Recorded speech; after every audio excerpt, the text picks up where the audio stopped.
Father, we are gathered here tonight to celebrate your day and your time and your season. So I ask that you would be glorified in what we do and in all that we say. In the name of Yeshua. Amen. Let's see, since we're using these books, it kind of limits me a little bit. Oh, well, that's where that song went. You ever have that happen? Nope, because I don't have a book of songs. Huh? Nope, because I don't have a book of songs. Oh. If you spilled salt on that, it could be Salty the Songbook. Let's do number 39, God of Hope, God of Restoration. Salty the Songbook.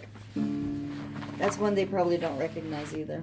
Which one? Salty the Songbook. Sounds familiar, but I don't know why. It was a kids show. Mm-hmm.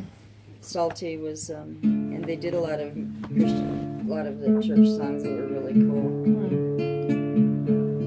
Our kids had the CDs and stuff.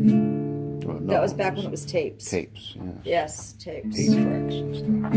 The songbook singing you songs. God of Hope. You are the God of hope. You are the God of justice. You are the God of healing. The only God who hears. You are the God of hope. You are the God of justice.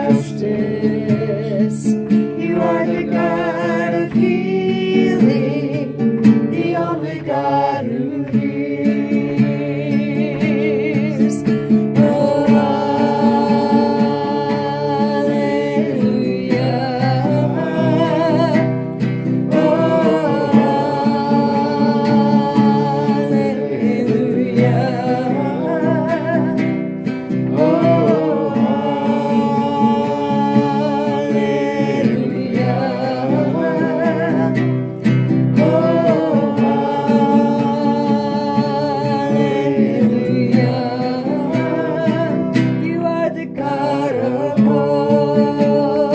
You are the God of justice. You are the God of healing, the only God who hears. You are the God of hope. You are the God of justice. You are the God of healing, the only God who hears. Oh, hallelujah. Oh, hallelujah.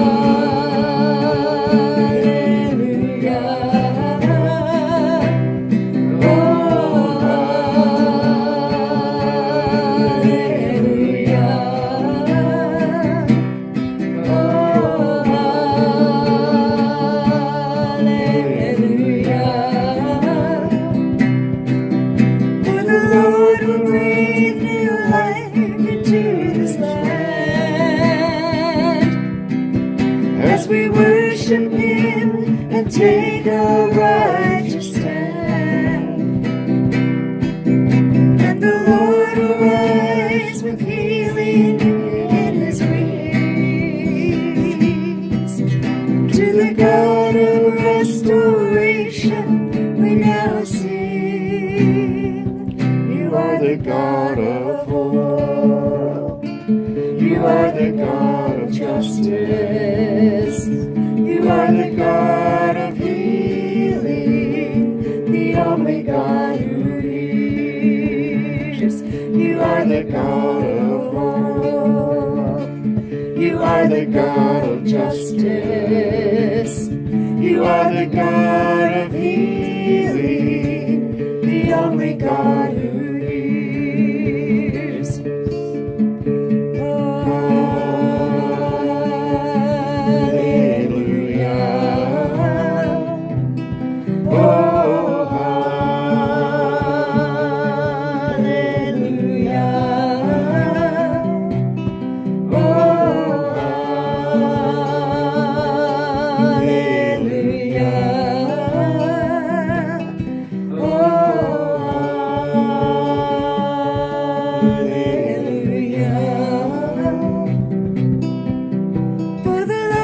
Breathe new life into this land as we worship Him and take a righteous stand.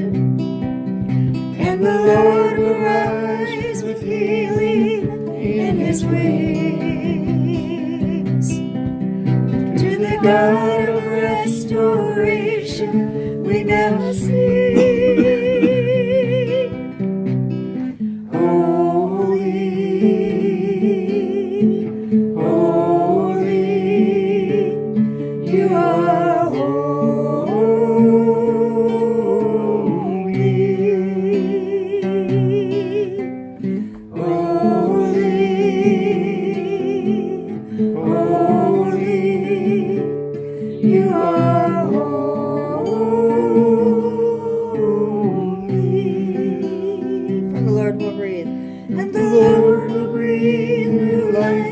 To this land as we worship Him and take a righteous stand.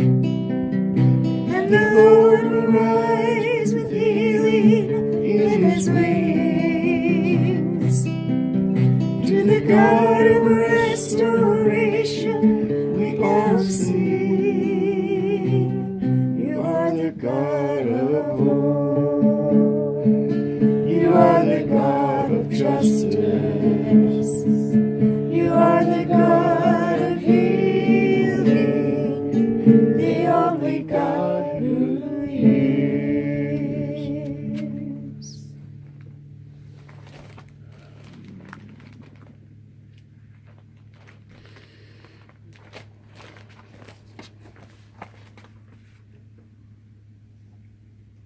Let's do number 44. It's a good old hymn.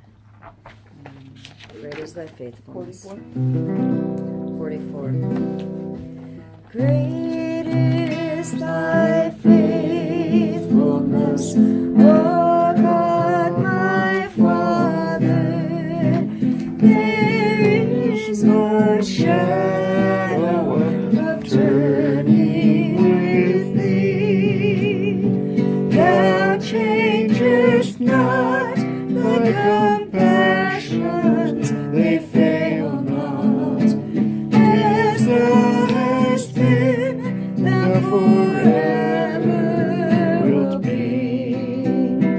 Great is thy faithfulness. Great is thy faithfulness. Morning by morning, new mercies I see. All I have needed, thy hand hath provided. Great is thy faithfulness, Lord, unto me. Summer and winter, springtime and harvest, sun, moon, and stars in their courses above, join with all nature in manifold witness to thy great faithfulness, mercy, and love. Great is thy faithfulness. Great is thy faithfulness. Morning by morning, new mercies I see. All I have needed, thy hand hath provided. Great is thy faithfulness, Lord, unto me. Pardon for sin and peace that endureth, thine own dear presence to cheer and to guide, strength for today and bright hope for tomorrow.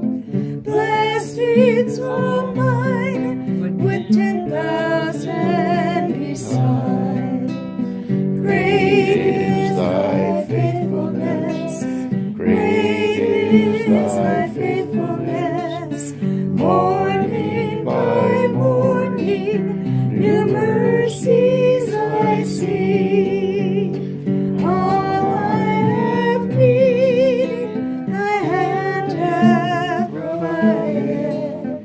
Great is thy faithfulness, Lord, unto me. Great is thy faithfulness. Great is thy faithfulness. Morning by morning, your mercies I see. All I have needed, thy hand hath provided. Great is thy faithfulness, Lord, unto me. Great is thy faithfulness, Lord, unto me.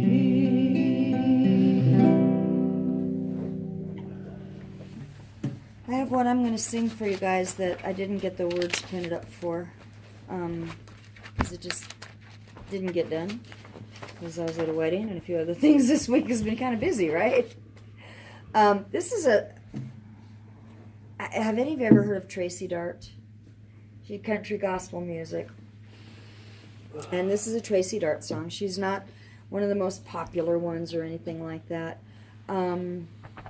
But she's got some really powerful songs that she's done, and I think this is a really good one for this month, having come off of the High Holy Days, you know, and a month where we were here every night blowing shofars, and then we were here and we had the new year, and we've had Yom Kippur, and we've had Sukkot. We were here every night for 9 nights when you add the other, and you have this place where you've got this place with God. And I remember as a kid we would go to camp, you know, and it feels really good, and you've got this experience with God, and then you come into the reality of life, right? And that's what this song is about, coming out of that experience with God, and she calls it a mountaintop experience, and that's kind of like what it's like sometimes. We've got this really cool place with God, and then it's reality. Life is easy when you're up on the mountain, and you've got peace of mind like you've never known. But when things change and you're down in the valley, don't lose faith, for you're never alone. And the God on the mountain is still God in the valley. When things go wrong, He'll make them right. And the God in the good times is still God in the bad times. The God of the day is still God of the night. We talk of faith when we're up on the mountain, and talk comes easy when life's at its best. But in the valley of trial and temptations, that's where faith is really put to the test. And the God on the mountain is still God in the valley. When things go wrong, He'll make them right. And the God in the good times is still God in the bad times. The God of the day is still God in the night. And the God on the mountain is still God in the valley. When things go wrong, He'll make them right. And the God in the good times is still God in the bad times. The God of the day is still God in the night. The God of the day is still God in the night.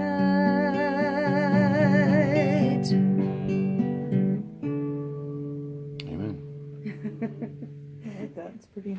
And it's a perfect It's like a song lullaby. for the season we're in, huh? So it's like a Lullaby. lullaby. That would be a good one. It would be a good Put you in lullaby. a good And in mindset fact, to I go to remember sleep to. I'd heard it before, but I hadn't heard it much. When my mother was in the process of dying, that active place, and we were just playing these tapes, the songs for her, and she kept wanting to hear. I have a really good friend who does gospel music, and she wanted Phil's music. Phil, for some reason, the Phil Dickey's CDs, and he's a guy that grew up with me, a really cool guy. Loves the Lord with everything he's got. Has been traveling all around the country and just encouraging people who love the Lord, and that's what he does. And he's done some recordings, and that song was on one of the recordings, and it kind of went on play over and over and over again, that particular CD did, and it seemed like I kept walking in right when that song was going. The God that is here when everything is good and happy and joyful.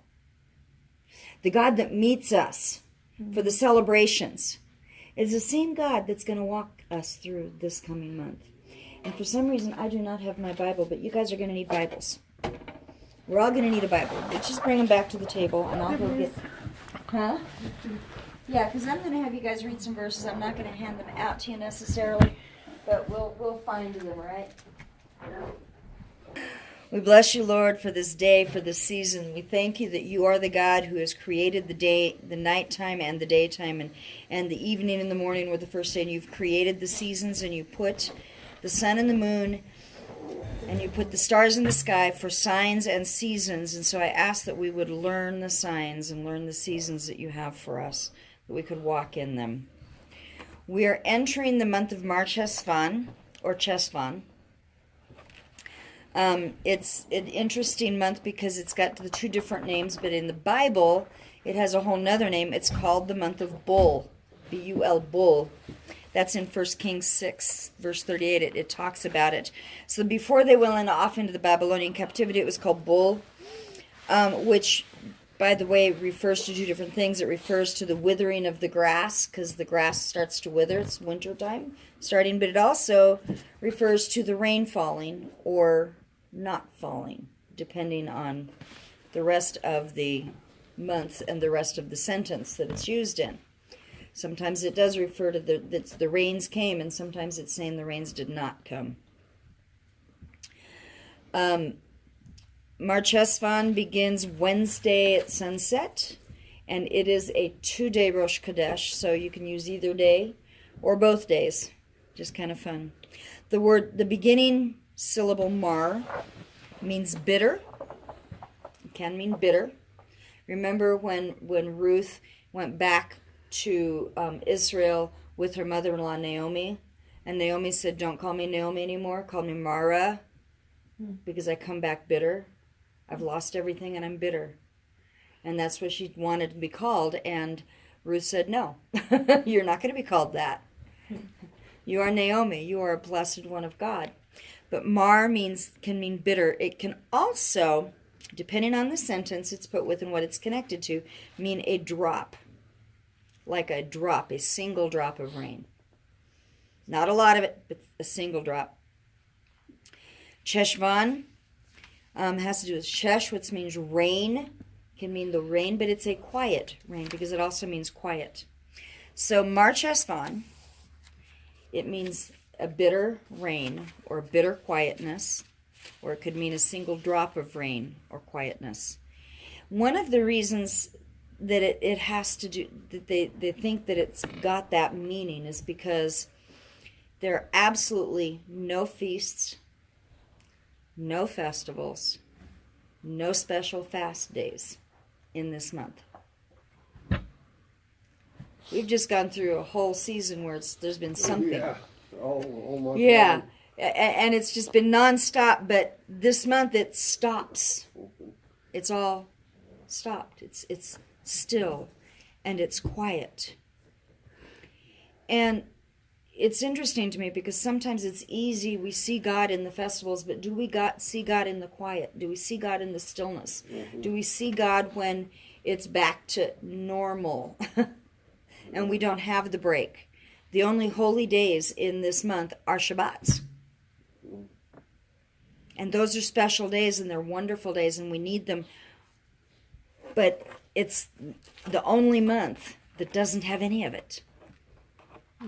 Every other month has something, whether it's a fast, usually it's a fast day. There's another month that really doesn't have a whole lot in it either. But this one has nothing. And what's interesting to me is that even though it doesn't have any festivals, some really important things have happened historically, things that I would have thought would have been celebrated. Mm-hmm. You know, if you think about it, some of those historical events, well, this is the month when the rain begins to fall in Israel. They've gone through the summer where it hasn't rained. Israel's climate is like ours in a sense that they're very dependent upon the rain. If they don't get enough rain, they're in trouble. And when we have a drought, they've had droughts too. And the water comes primarily through the rain and through a little bit of snowpack, but they don't have the mountains like we have. They have some, but not as much snowpack as we do. So if we have a good snowpack in the winter, we're okay. Mm-hmm. They're dependent upon the rain. completely dependent upon it. And this is the month where the rain begins to fall for the winter season. And if there has been no rain by the 17th of the month, they start declaring the need to fast and pray because there might be a drought. So the rain has to start. If it doesn't start by the 17th, then there's additional steps that are taking place. This is the month on the 11th of Cheshvan. This was the day that Methuselah died. Do you remember what happened when Methuselah died? His death shall bring. His death shall bring the flood. The day Methuselah died. Yep. The great flood began 7 days later, actually. He died. There was a couple of days. It's also, the 11th of Cheshvan is also the day that Rachel died. What happened when Rachel died? Do we remember? She died giving birth to Benjamin. She died giving birth to Benjamin. Born. So she named Benjamin son of my sorrow because she knew she was dying. Jacob said, no, this is son of my right hand, son of my joy. He will make the sorrow joyful. So Methuselah died, Rachel died, Benjamin was born. It's also the day, on the 15th of the month is the day Mattiyahu died. Now, you probably don't know who Mattiyahu is, but Mattiyahu had a very important son, and his son ended up being called the Hammer. And we celebrate, we get to celebrate Hanukkah because of the Maccabees. The Hammer is the son of Mattiyahu. And he did not raise up, Judah Maccabee did not raise up till his father died. So when his father died, the son raised up and began winning. On the 17th of Marcheshvan was when the great flood came. The rain started on the 17th, and it rained for 40 days and for 40 nights, and the whole earth was flooded, and the boat floated, and the boat floated, and the boat floated. It didn't land on land. There wasn't land right away after the 40 days and 40 nights were up. In fact, it was the next year in Marcheshvan, a year after the flood began. Now, the flood began on the 17th. On the 27th, the next year, the 27th of Marcheshvan, the next year, it says the earth dried, Genesis 8:14. It was a full 365 days from when it began. All of the earth was wiped out. And on this day, the scripture says God commanded Noah to come out of the ark. I have to wonder if Noah was kind of afraid to leave. Because he didn't leave just because there was land. He had sent out the raven, he had sent out the dove. There was land. But it took God's command before he actually left the ark. And that was in Marcheshvan. So there's a lot of things that happened in this month. Oh, by the way, this is also the month that Solomon completed the building of the temple, the first temple. They didn't dedicate it until the next year, 11 months later. But this was the month that he finished the dedication. The rabbis think that he should have had a big celebration and that would have become then our festival for the month of Marcheshvan, but he didn't do it, he waited. So this month is one that sees death and birth. It sees the rains come, and it sees Noah come off the ark and commanded to repopulate the earth. It saw Rachel die, Benjamin be born. All of this, it's kind of a up and down thing, isn't it? It's not all good and it's not all bad, but it's this up down. It's the nature of life. It's the way life works. With all of that stuff, it's still a quiet month. It's the beginning of the rain and the first snow falls in the mountains usually.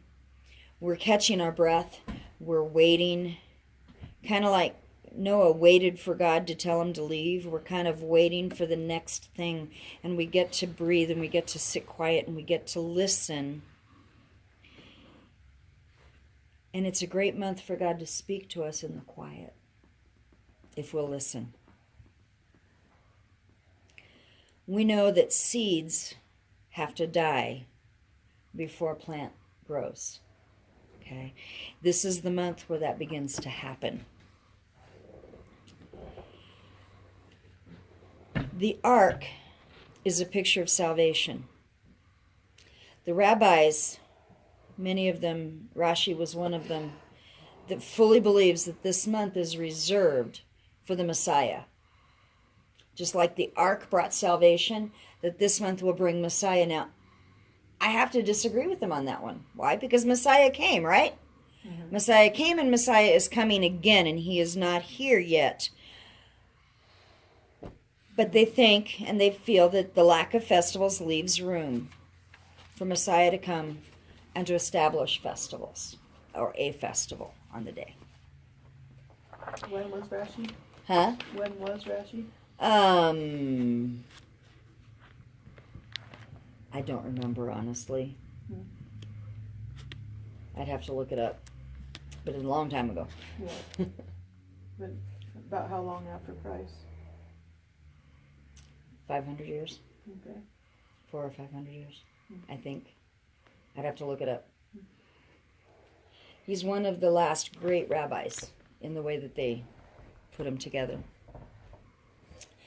This month is the month that honors, last month we honored Ephraim, and remember we talked about how Ephraim kind of bowed out for the new year, and Ephraim had a place of humility in doing so. This is the month where we recognize Manasseh, the next one. Manasseh is Ephraim's brother, right?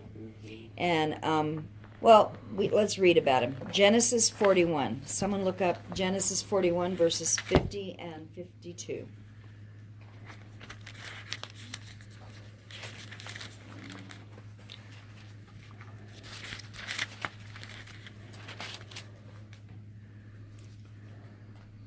Now before the year of famine came, 2 sons were born to Joseph, whom Asenath, the daughter of Potiphera, priest of On, bore to him. Joseph named the firstborn Manasseh, for he said, God has made me forget all my trouble and all my father's household. He named the second Ephraim, for he said, God has made me fruitful in the land of my affliction. The color for Manasseh and Ephraim, if you look up their colors, is black.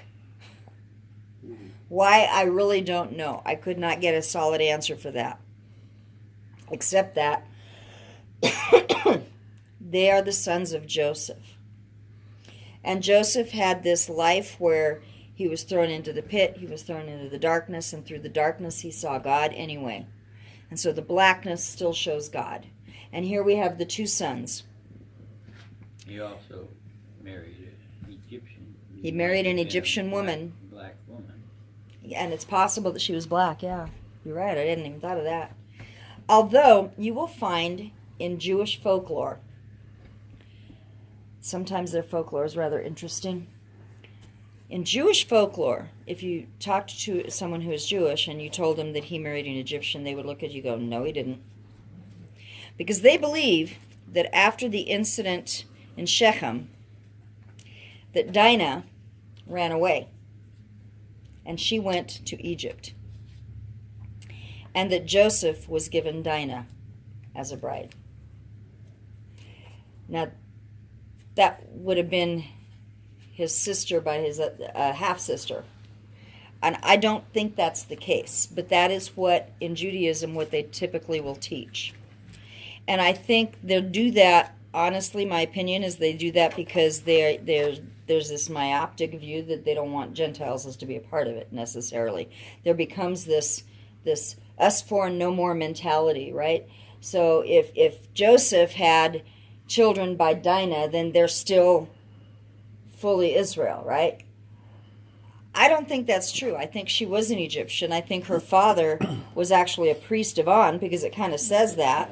I don't think she had been adopted by him because she'd run away from her real family. Joseph had children who were Egyptian. That's part of why Jacob adopted them, was to bring him into the family so the brothers could not say, oh, they're not part of us, they're Egyptian. Yeah, but they were half. They were. Joseph anyway. Right. But by adopting them in, Jacob, Israel, gives them full right to the family. Not just half right, full right. Not just rights, but the same as the firstborn and the secondborn. Exactly. Who were they? They were... Judah. No, the first one was Reuben, and the second one was Simon. Reuben, Simeon, then Judah, yeah. Well, and part of the other reason he adopted them, I think, was because he really wanted to give Joseph the double portion that the firstborn would have gotten. But he couldn't, because he wasn't the firstborn. But he did give Joseph the double portion, because when he adopted the two boys, now they are adopted equally with Joseph. They are brothers of their father. Okay, when they were adopted, they become brothers of the father. So Joseph's lineage actually got 3 portions. Because Joseph got his portion, Manasseh got his portion, Ephraim got his portion. So essentially, that was even more than the double portion of the firstborn. Manasseh. It means to forget my trouble. To forget the troubles. Adopted. Okay, Genesis 48, verses 1 through 6. Who wants to read that for us? That's just a couple more pages over. Now it came about after these days that Joseph was told, behold, your father is sick. So he took the 2 sons, Manasseh and Ephraim, with him. When it was told to Jacob, behold, your son Joseph has come to you, Israel collected his strength and sat up in the bed. Then Jacob said to Joseph, God Almighty appeared to me at Luz in the land of Canaan and blessed me. And he said to me, behold, I will make you fruitful and numerous. I will make you a company of peoples, and will give this land to your descendants after you for an everlasting possession. Now your 2 sons who were born to you in the land of Egypt before I came to you in Egypt are mine. Ephraim and Manasseh shall be mine, as Reuben and Simeon are. But your offspring that have been born after them shall be yours. They shall be called by the names of their brothers in their inheritance. Okay, so this actually basically says that the inheritance is going to go to Ephraim and Manasseh. You have other children, they're going to have to come under them for their inheritance. Okay, but they won't be adopted in the same way. The sons of Joseph, born of an Egyptian woman, become as one that born directly into Jacob's household. It's a good picture of us as Gentiles becoming one adopted in as if we are children of Abraham. As if we are children of Abraham. We are brought in. And it says he blessed them. Now, remember, Manasseh is the firstborn, right? Manasseh and then Ephraim. But what order does Jacob refer to them as? Ephraim and then Manasseh. Right? He crossed his hands over. Genesis 48:15 through 20.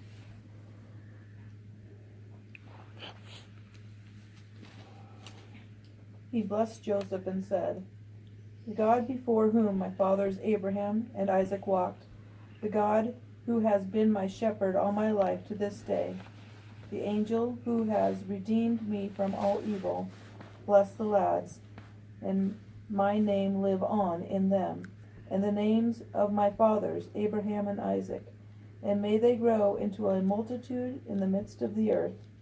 When Joseph saw that his father laid his right hand on Ephraim's head, it displeased him, and he grasped his father's hand to remove it from Ephraim's head to Manasseh's head. Joseph said to his father, "Not so, my father, for this one is the firstborn. Place your right hand on his head." But his father refused and said, "I know, my son, I know. He also will become a people, and he also will be great. However, his younger brother shall be greater than he, and his descendant shall become a multitude of nations." He blessed them that day, saying, "By you Israel will pronounce blessing, saying, May God make you like Ephraim and Manasseh." Thus he put Ephraim before Manasseh. In the weekly service, the weekly Shabbat time, I have at the back of this Bible the Tree of Life Family. This is Messianic Jewish Family Bible Tree of Life version. It has the Welcoming the Shabbat liturgy. It's a nice little, it's nicely put together. It's not that long, because every grouping has some different things they add to it and different things they do with it. But here's the blessing of the family. The traditional blessing begins with, "Blessed are you, Lord our God, King of the universe, who makes us holy through his commandments, commanded us to light the Sabbath candles." Then there's the blessing over the family. And over the sons, it's Shimcha Elohim Ephraim v'Manasseh. May God make you like Ephraim and Manasseh. And over the daughters, Yishimech Elohim v'Kevsarah, Rivka, Rachel, v'Leah. May God make you like Sarah, Rebecca, Rachel, and Leah. And to this day, every Friday night, in a family that observes the Shabbat, they pray this blessing over the children. And they pray the blessing over their sons to be like Ephraim and Manasseh, which is interesting because they're the ones that are adopted in, right? They're the ones that are adopted in. But to this day, the nation blesses their sons this way.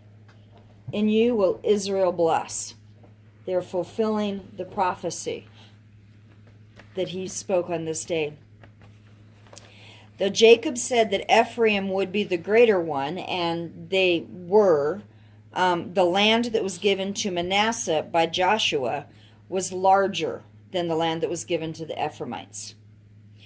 In the blessing given to the tribes, it says, by Jacob and by Moses, both groups, these two brothers, together, although adopted and as brothers, still both walked in the blessing of their father Joseph.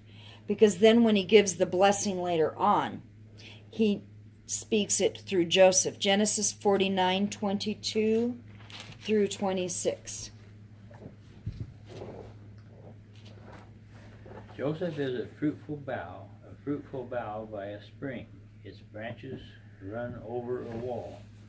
The archers bitterly attacked him and shot at him and harassed him, but his bow remained firm and his arms were agile. From the hands of the mighty one of Jacob, from there is the shepherd, the stone of Israel, from the God of your father who helps you, and by the Almighty who blesses you with blessings of heaven above, blessings of the deep that lies beneath, blessings of the breasts and of the womb. The blessings of your father have surpassed the blessings of my ancestors. Up to the utmost bound of the everlasting hills, may they be on the head of Joseph, and on the crown of the head of the one distinguished among his brothers. So Joseph was greatly distinguished amongst his brothers, and there's a powerful blessing. In Deuteronomy 33, verses 13 through 17 is where Moshe, gave his blessing. Deuteronomy what? 33, 13 through 17.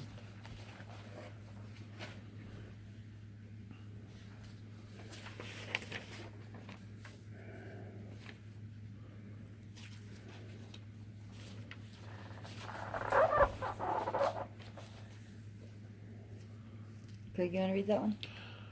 Of Joseph he said, Blessed of the Lord be his land, with the choice things of heaven, with the dew, and from the deep lying beneath, and with the choice yield of the sun, and with the choice produce of the months, and with the best things of the ancient mountains, and with the choice things of the everlasting hills, and with the choice things of the earth and its fullness, and the flavor of him who dwelt in the bush. Let it come to the head of Joseph, and to the crown of the head of the one distinguished among his brothers. As the firstborn of his ox, majesty is his, and his horns are the horns of the wild ox. With them he will push the peoples all at once to the ends of the earth, and those are the 10,000s of Ephraim, and those are the thousands of Manasseh. So Ephraim and Manasseh received the blessing of fruitfulness and a blessing of bounty and a blessing of wealth, actually, through their father Joseph. And they're blessed together, right? The picture of Joseph is a stalk of wheat. And it isn't just from the dream he had, but from the fact that he's told he will have harvests that are bountiful. The symbol of Ephraim is the bull, and we have one up there in plastic form from last month that Janie put up there. He's a bull. He's strong like a bull. Manasseh is an ox. Okay, they're blessed together. There's supposed to be a togetherness to them, but they are brothers, and what happens with brothers is often they kind of are not very together in some things, right? They can argue amongst each other. They can have Sibling rivalry. Sibling rivalry, yes. And so the tribe of Ephraim and the tribe of Manasseh were often at odds with each other.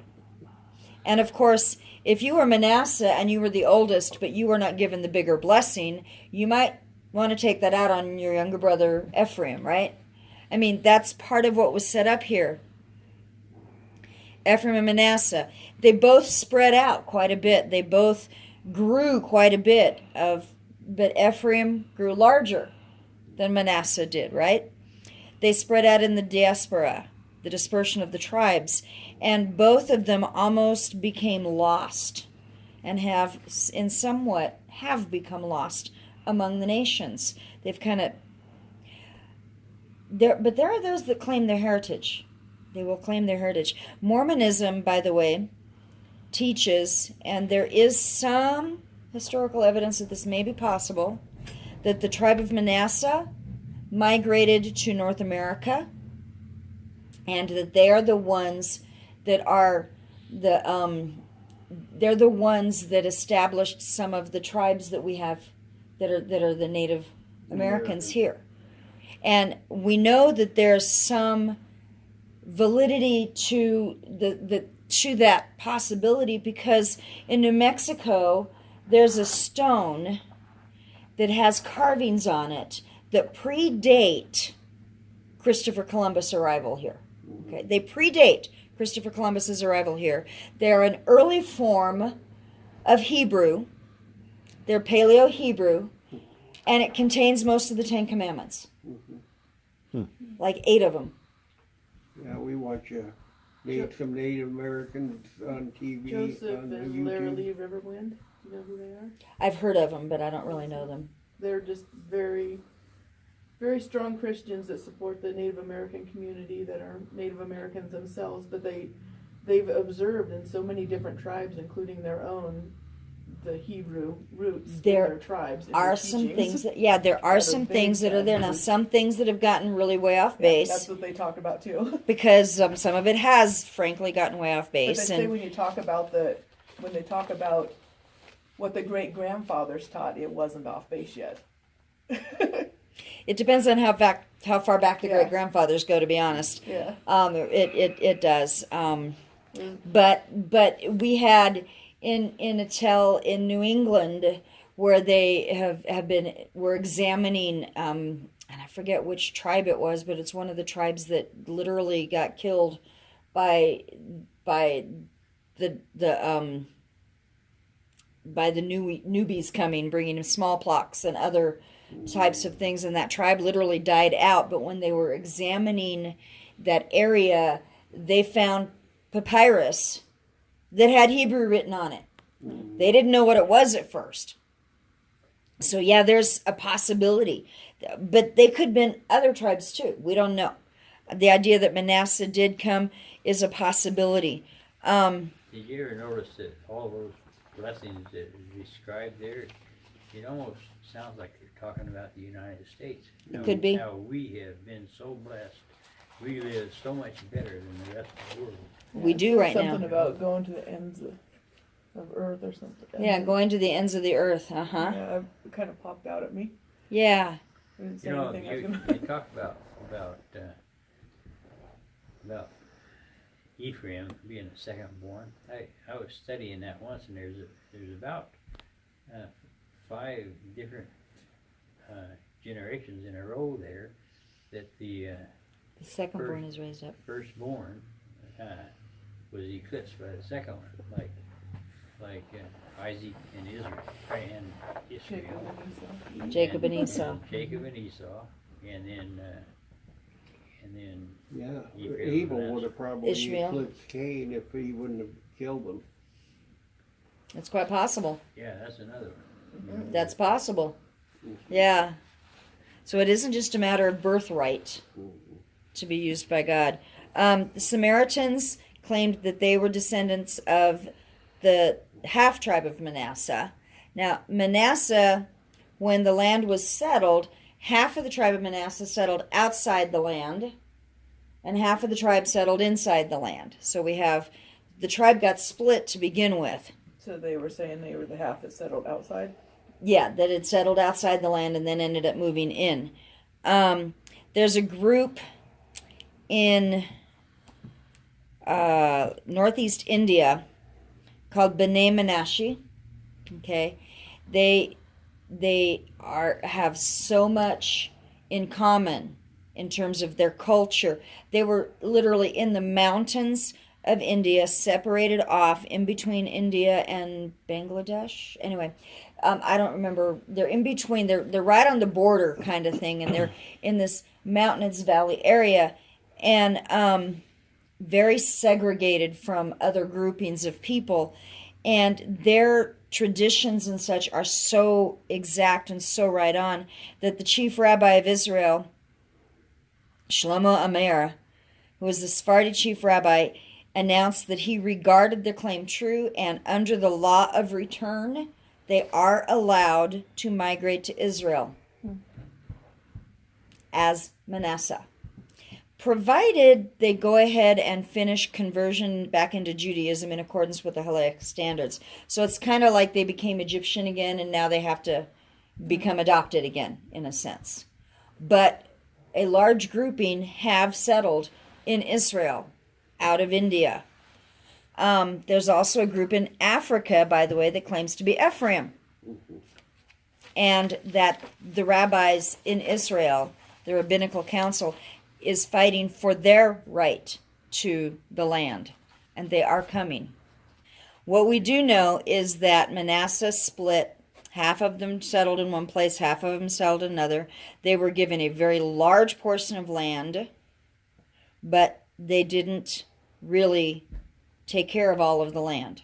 They allowed Canaanites to remain, which they weren't supposed to do, but just like most of the rest of them, they did not grow and conquer the land, and they did begin worshiping the other gods. I find it interesting that out of Manasseh, there's some really there's some powerful people out of Manasseh.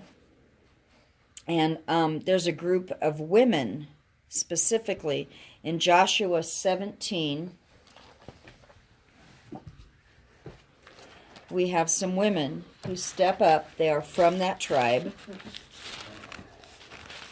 And they had spoken up before. Hogla, Noah. In verse 3, chapter 17 of Joshua, it says, But Zelophehad, son of Hepher, son of Gilead, son of Machir, son of Manasseh. Okay, so this is of the tribe of Manasseh. Had no sons, but only daughters. And these were the names of his daughters: Mahlah, Noah, Hogla, Milcah, Tirzah. So they appeared before Eleazar the Cohen, before Joshua, son of Nun, and before the leaders, saying, Adonai commanded Moshe to give us an inheritance among our kinsmen. Therefore, according to the commandment of Adonai, he gave them a portion among their father's kinsmen. Thus 10 shares fell to Manasseh, besides the land of Gilead and Bashan, that is beyond the Jordan, because the daughters of Manasseh received a portion among his sons. Meanwhile, the land of Gilead belonged to the rest of the sons of Manasseh. So then he describes the broader area.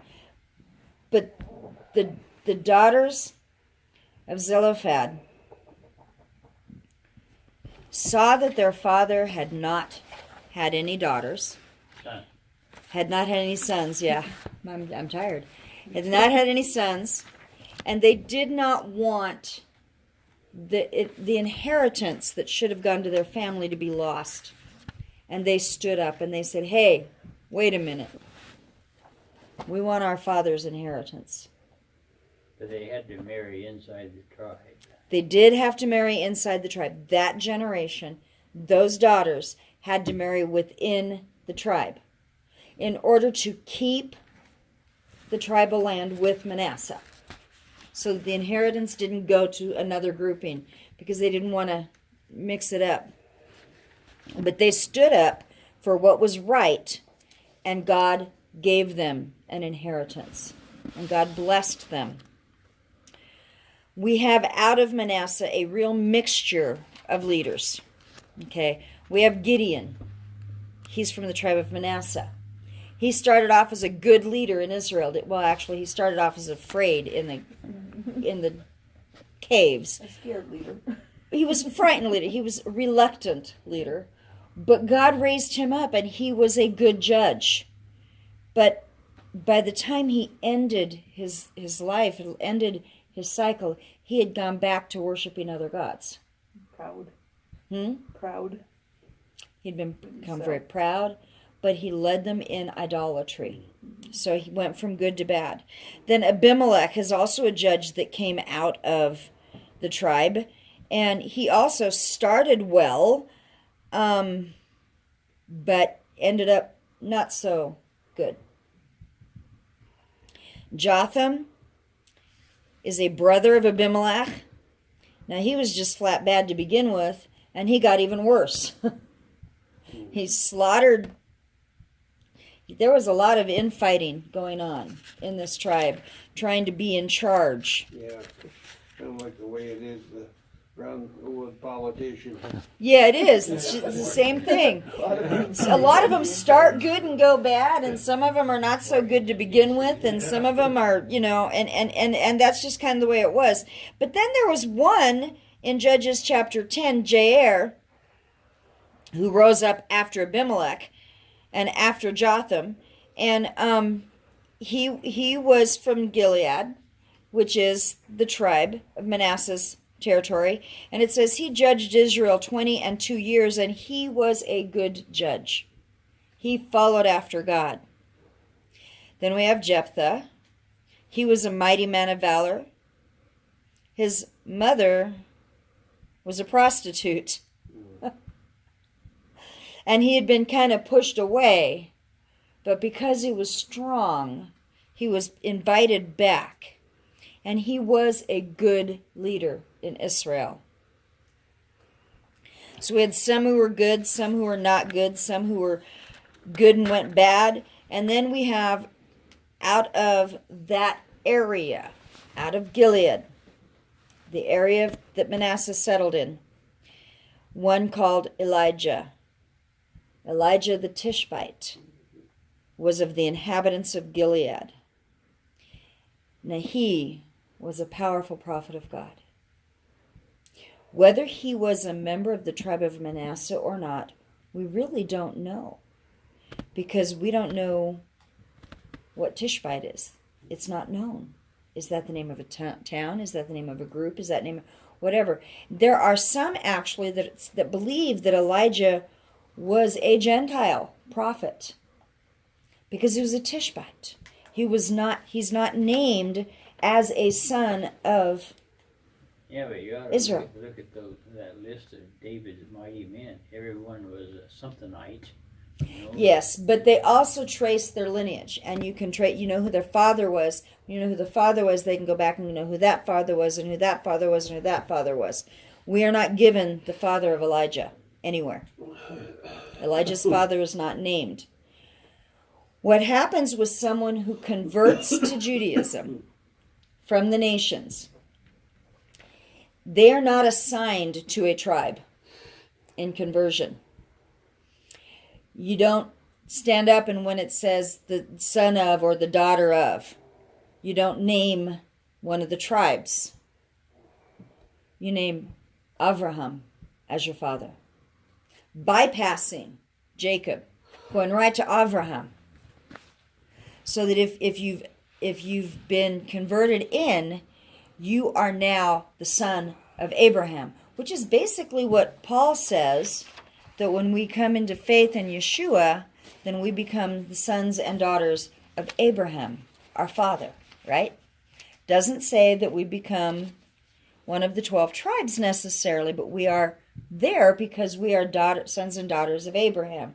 And so there's all kinds of different ways that can be taken, all kinds of different ways that can be applied. I don't want to get into that tonight because honestly, I can argue 3 sides of it.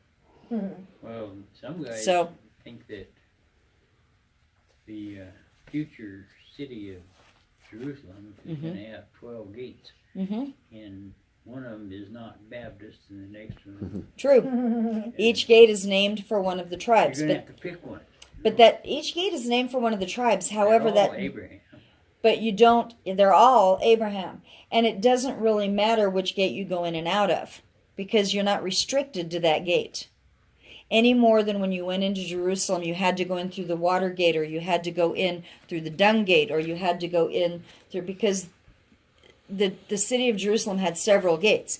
The only gate you can't go through right now is the eastern gate, and that's because it's walled up. Till Messiah goes through it.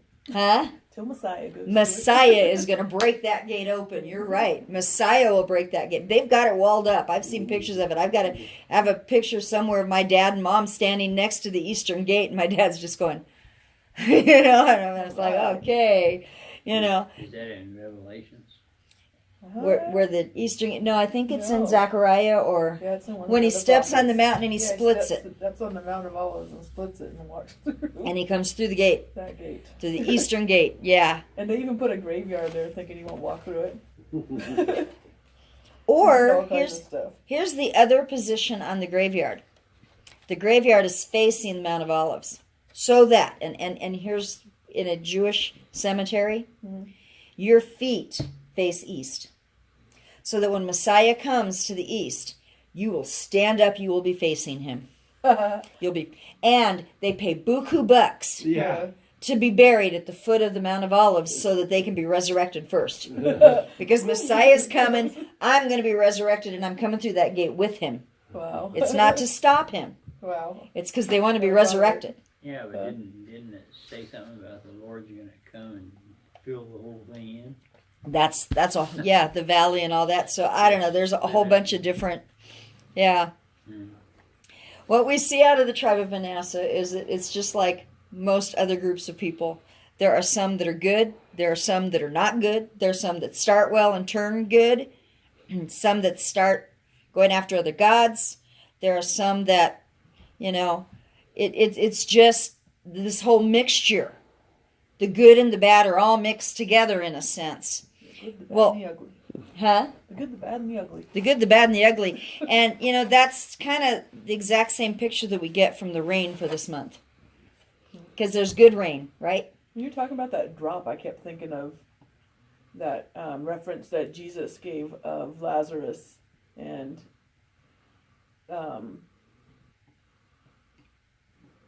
was it Lazarus and the poor person?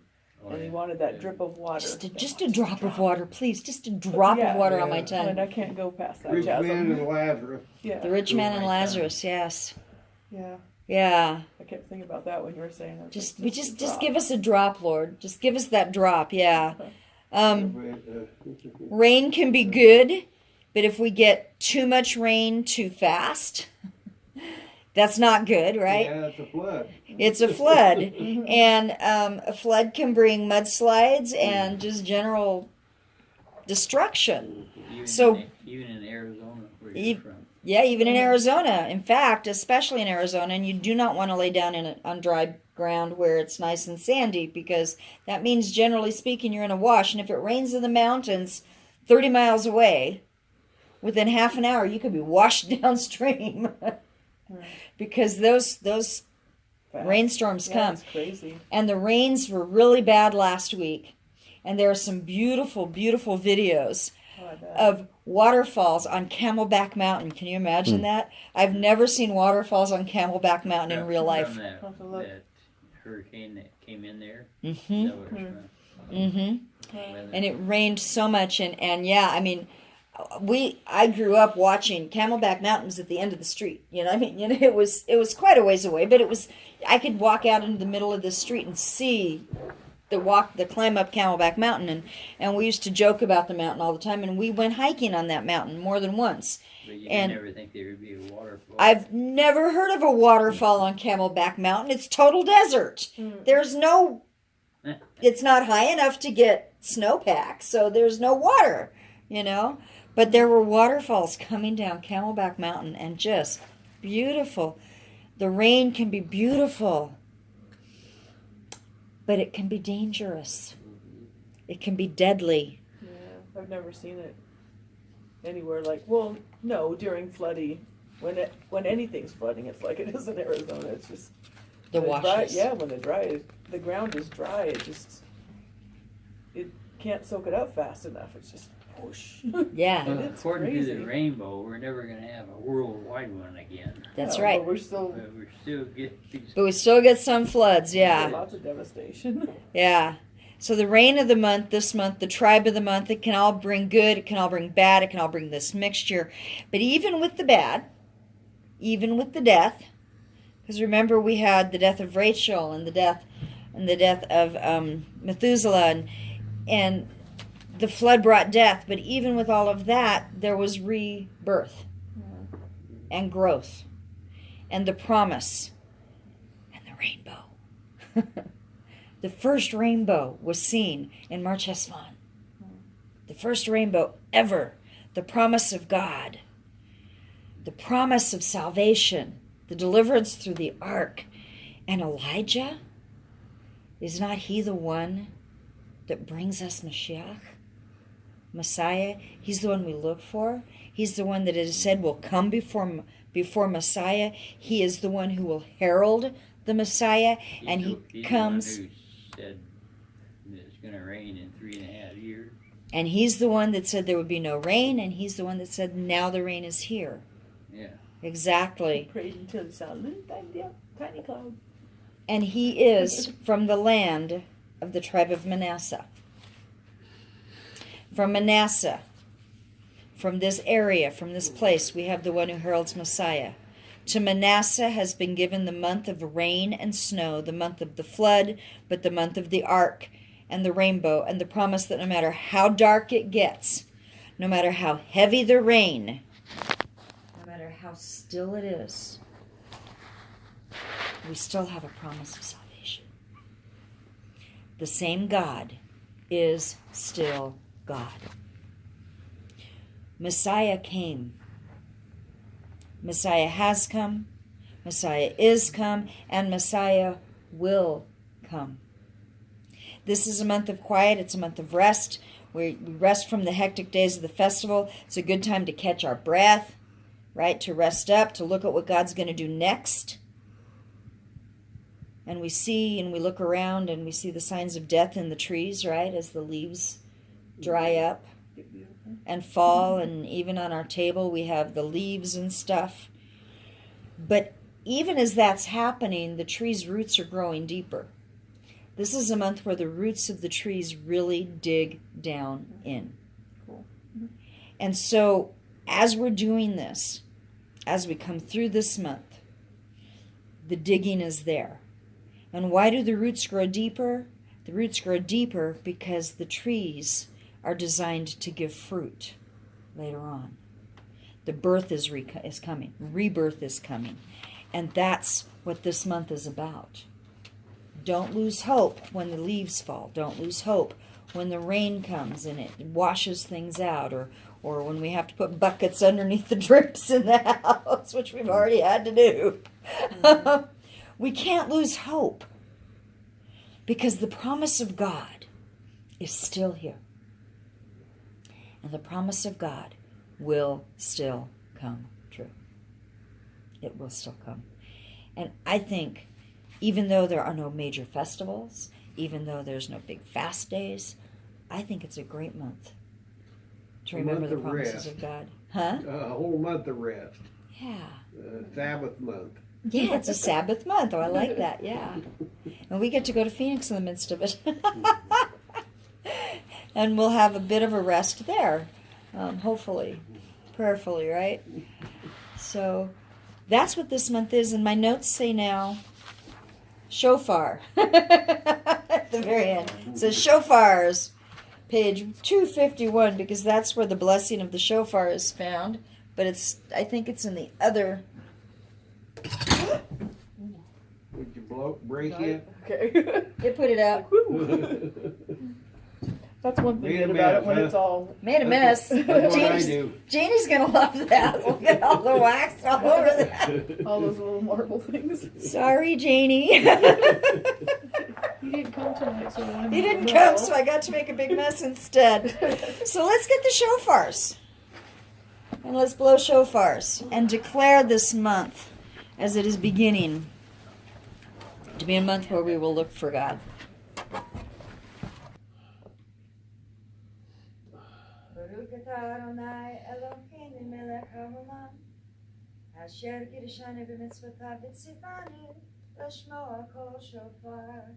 Blessed are you, Lord our God, King of the universe, who sanctifies us with his commandments and has instructed us to hear the voice of the shofar.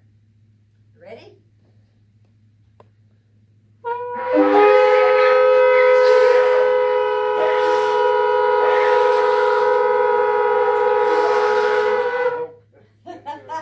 Nothing happened. Good try. You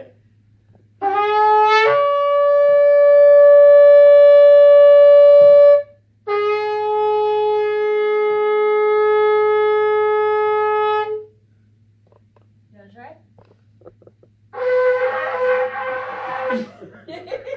You want this one? Not bad. You get to try again. Oh, That one's I easier. can't do it. It's easier to try when we're with everybody. It's not got a sealed. noise. You got a sound. We'll have to do shofar lessons more, huh? Whoa. Wow. That's a tight lip. The tighter the lip, the higher the sound, right?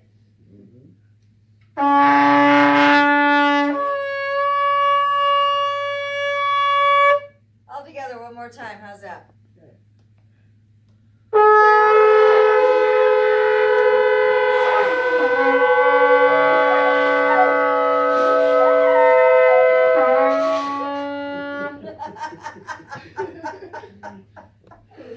Thank you, Father, for the month, and thank you for the time, and thank you for those that are here. And I ask that you would be blessed, that we would bless your name in this coming month. In the name of Yeshua HaMashiach, Amen and Amen.